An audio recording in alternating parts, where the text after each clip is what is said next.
Pada musim panas tahun 1993, seorang pensiunan guru menyelamatkan seekor bangau putih betina yang terluka di tepi danau. Bangau putih mengalami banyak luka di sekujur tubuhnya, yang terparah salah satu sayapnya tertusuk peluru timah dari senapan. Sekalipun bangau putih itu sembuh, ia tidak akan pernah bisa terbang lagi seumur hidupnya. Di hadapan orang tua itu hanya ada dua pilihan: serahkan atau obati dan beri makan selama sisa hidup Anda. Orang tua itu akhirnya memilih yang terakhir, yang bisa mengisi waktu kosong setelah pensiun.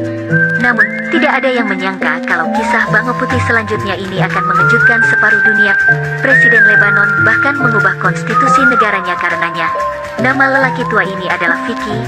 Dia juga dengan penuh pertimbangan memberi nama yang sangat elegan pada bangau putih itu. Itu Malena. Siapapun yang bertemu dengannya pasti bilang ini putrinya. Di bawah perawatan lelaki tua itu, luka Malena berangsur pulih.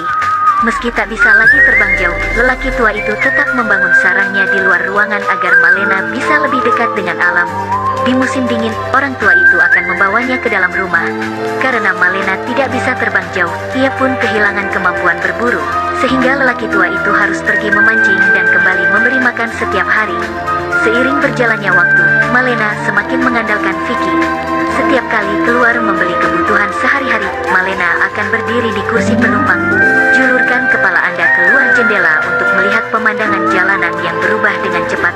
Pengalaman luar biasa ini adalah sesuatu yang belum pernah dia alami sebelumnya saat berada di udara.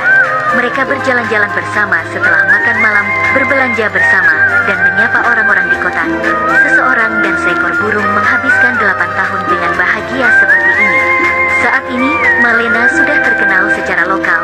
Ketika musim semi tahun 2001 tiba, kisah legendaris Malena pun dimulai. Sore itu, seekor bangau putih jantan tiba-tiba muncul di samping Malena. Bukan saja ia tidak membenci kecacatan Marlena, namun ia juga mengirimkan isyarat menggoda kepada Marlena, sehingga Marlena pun jatuh cinta. Pria berusia 80 tahun itu sama bahagianya dengan seorang anak kecil. Senang merenovasi ruang pernikahan putrinya dan memberi nama menantunya Ake. Sejak memiliki Ake, lelaki tua itu menjadi lebih santai. Sebab sebagai suaminya, Ake akan bekerja tanpa kenal lelah setiap harinya berburu makanan untuk Malena. Malena serasa hidup di negeri dongeng.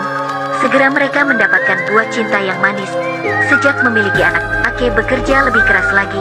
Kadang-kadang saya tidak punya waktu untuk istirahat sepanjang hari. Saya pergi memancing sepanjang hari dan kemudian kembali lagi untuk membantu keluarga saya. Hanya orang yang sudah menikah yang paling bisa memahami perasaan ini. Meski hidup sulit, mereka tetap menikmatinya. Namun tiba-tiba suatu hari, Ake menghilang. Sore itu Ake keluar dan tidak pernah kembali. Orang tua itu sangat marah sampai dia hampir memarahi bajingan ini. Sejak kepergian Ake, Malena setiap hari menatap langit, selalu menantikan kepulangan suaminya. Namun waktu berlalu dan masih belum ada kabar dari Ake.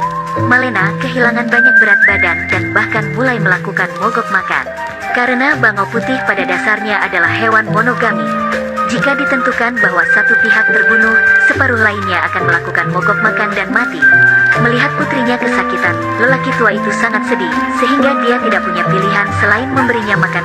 Ajak dia keluar setiap hari untuk bersantai dan menyaksikan kepingan salju berjatuhan. Dalam sekejap mata, musim semi datang tahun depan. Ake secara ajaib muncul kembali. Tanpa pertahanan apapun, ia tampak muncul begitu saja.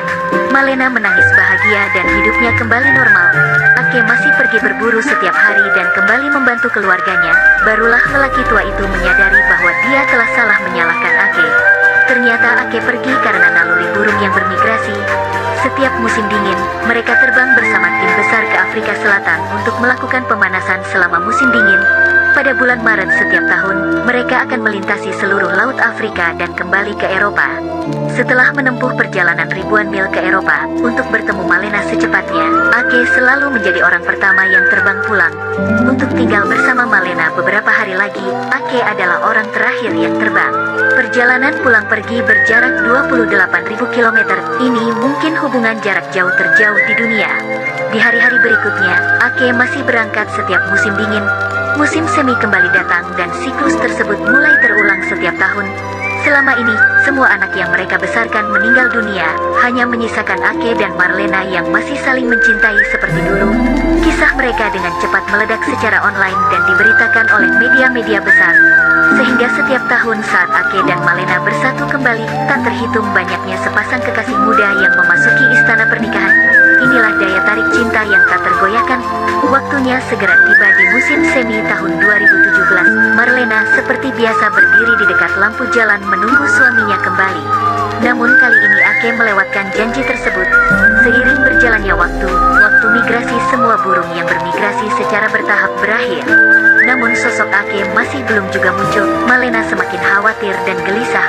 Orang tua itu juga panik. Mungkinkah terjadi sesuatu yang tidak terduga? Dia meletakkan kameranya di sebelah sarang burung. Itu dipantau 24 jam sehari, dan siaran langsung juga dimulai di layar lebar di alun-alun dan di internet. Pada masa puncaknya, jutaan orang online sekaligus menunggu kemunculan Ake. Namun semakin tinggi ekspektasinya, semakin besar pula kekecewaannya. Sosok Ake tak kunjung muncul. Ketika lelaki tua itu segera menyalakan komputer untuk memeriksa jalur migrasi burung-burung yang bermigrasi, suatu penemuan yang menyedihkan ketika Ake harus melewati Lebanon selama migrasinya. Tiba-tiba hatinya menjadi dingin karena Lebanon adalah neraka bagi semua burung migran di dunia. Setidaknya 2 juta burung migran mati di sana setiap tahunnya. Mungkinkah Ake salah satunya? Orang tua itu dengan gugup menulis surat kepada Presiden Lebanon menggunakan bulu Ake. Dalam surat tersebut, ia tak hanya merinci kisah antara Ake dan Malena, tapi juga mengecam tindakan mereka yang membunuh burung migran. Putri Presiden sangat emosional setelah menerima surat tersebut. Dengan bantuannya, Presiden Lebanon mengubah undang-undang yang melindungi burung-burung yang bermigrasi dalam semalam. Namun meski begitu masih belum ada kabar dari Ake. Alun-alun pusat kota dipenuhi orang-orang yang menunggu.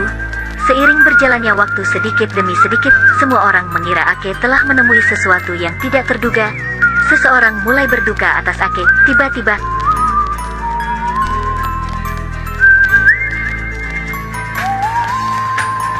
Ake membawa trauma ke layar. Ada sorakan nyaring. Semua orang saling berpelukan, air mata berlinang. Tidak ada yang tahu apa yang dialami Ake. Meski memar, dia benar-benar kembali. Apa sebenarnya arti cinta yang melampaui gunung dan lautan? Gunung atau lautan apapun bisa diratakan. Ini adalah kisah nyata. Mohon demi Ake, semua orang dipersilakan untuk memposting ulang komentar yang masuk akal. Saya merekam cerita tentang binatang kecil. Sampai jumpa lagi di edisi berikutnya.